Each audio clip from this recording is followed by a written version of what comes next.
Hi guys, ang daming bunga ngayon ng aming sili, namumula-mula lang. So, gagawa ako ng chili sauce mamaya. Yan, mga 11 pala ng umaga, ang init-init, nag-harvest ako dyan. Hindi ko na malayan yung oras dyan kasi naaliw ako sa kulay ng mga sili sa pag-harvest ng sili guys. Dating dami naming puno ng sili dito. Ito lang yung natira ngayon kasi parating umuulan. Yung ayaw ng sili, yung yung basa parati yung area. So, lahat sila namumunga ng pulang-pula. So, yan yung na-harvest ko guys. Yan lahat. So, gagawa ako mamaya ng chili sauce. Yan, gabi na pala nung gumawa ako ng chili sauce kasi dami ko pang ginagawa dyan. Yan, nag-affiliate, gumagawa ng video, naglilinis dito sa bahay.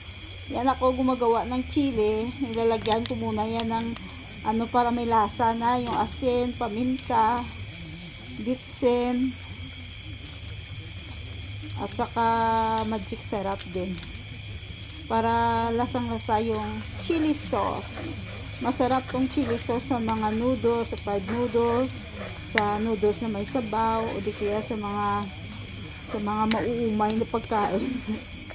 Sa mga sabaw, para habol-habol ka sa sarap, no, kapag may chili sauce. Nakasanayan na namin kumain ng chili sauce, guys. Good thing nga kasi may mga chili kami na mga tanim. Yan.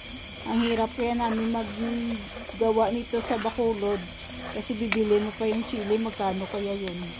Dati gumagawa ako ng siomai, hindi lahat na chili kasi malulugi ako dyan. So ito na yung chili sauce guys.